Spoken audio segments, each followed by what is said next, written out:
All right, everyone, it's December 28th. The market just closed.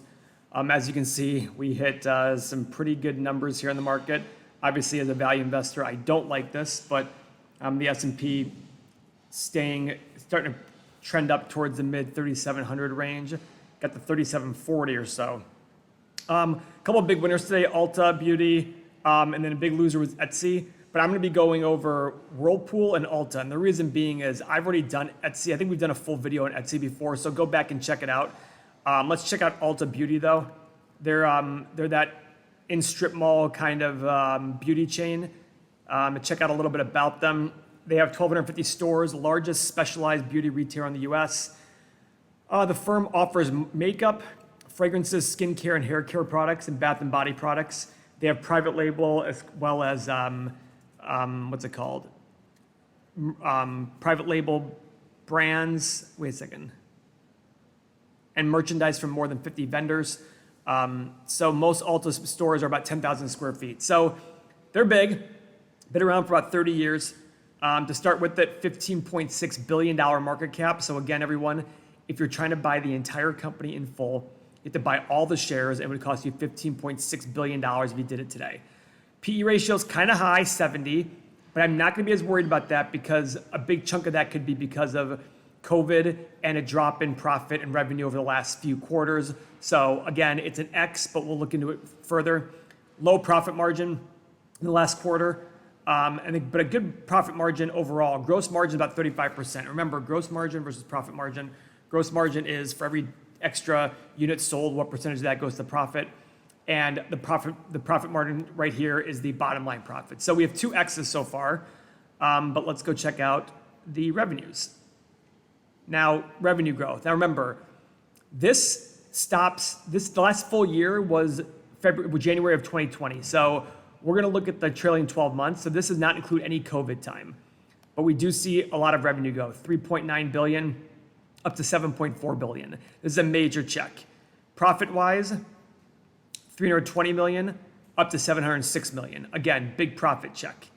Number of shares outstanding, 64 million down to 58 million. So 3 checks in a row. And as I said, let's go back to the trailing 12 months and see how it's done. Okay, so obviously revenue has fallen off quite a bit. We'll go quarterly just to show it. Sorry, quarterly. If you look right here, their first full quarter of the year was 1.17 billion, and last year's same quarter was 1.75 billion. The next quarter was 1.228. Their previous one was 1.667. So definitely down a lot, but they are rebounding. If you look right here, they did 1.55 billion last quarter versus 1.683. So they are definitely rebounding. And their profit, they only lost money in this first quarter of COVID. So that's something to keep in mind when looking at this company. Now let's go to their balance sheet. Let's look at their most recent quarter. Cash on current assets, 2.25 billion. Current liabilities, 1.23. So plenty of cash here to cover it. So there's a check mark there as well. Free cash flow, my big one. Now again, we're looking at this company based on when it's stabilized. We're gonna look at the last full years of stabilization.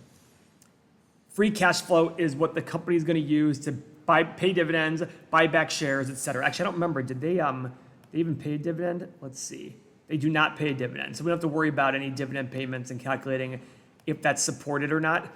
So let's go look. What we're gonna do here is we're gonna add up all their cash from operations over the last 5 years and then subtract out all their capital expenditures because free cash flow is cash from operations less capital expenditures. So hang on real quick.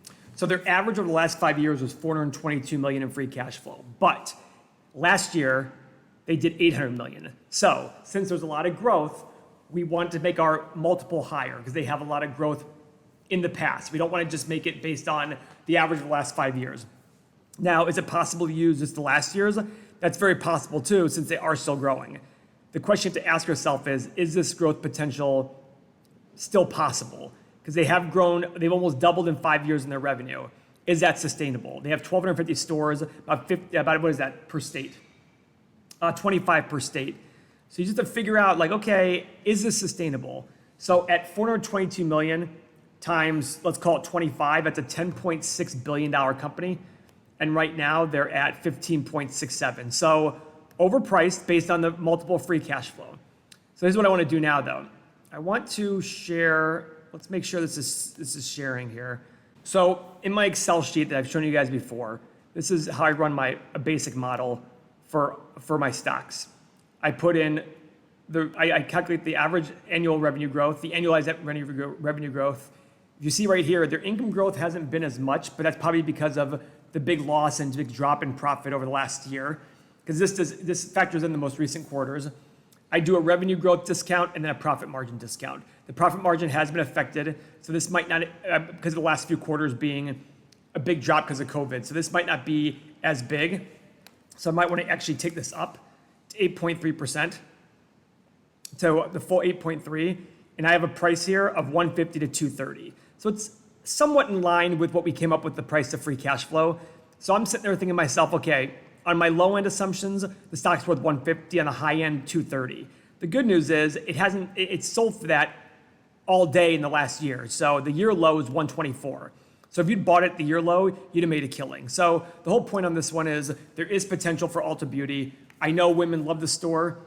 Check it out and decide what you're gonna do. All right, so Whirlpool, guys. 13.5 PE, $11.6 billion company right here. So if you want to buy the entire company out, $11.6 billion, check mark for PE, price to earnings, profit margin quarterly, 7.5%. So that is not a check, that's an X. In the last 12 months, $872 million on $19 billion. So again, not a check mark.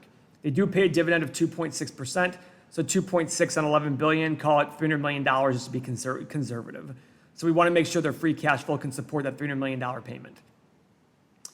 Revenue growth, not much. In fact, it's an X, 20.89 down to 20.42. So that's an X there.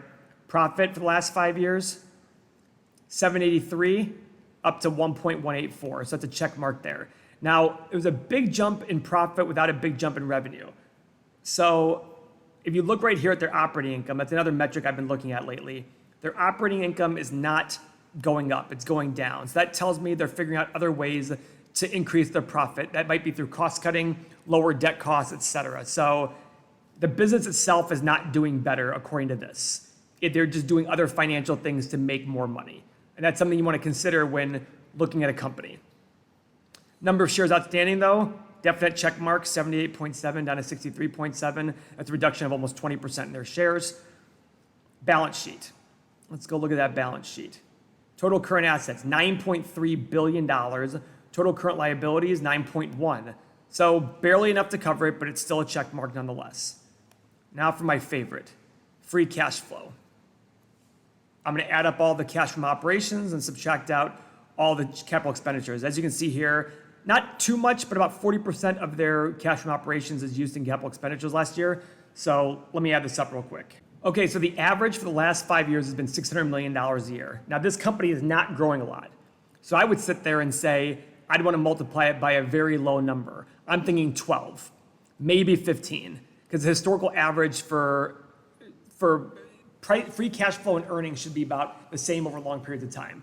So 600 million times 12 is 7.2 billion, and times 15 is 9 billion. So this company definitely needs to drop a little bit. Now, if you look at the year-to-date chart, the good part is they were selling for 64, which is almost 1/3 the current price. They were selling for under $4 billion, about $4 billion earlier this year, which is an awesome price, and I think I should have been buying back then.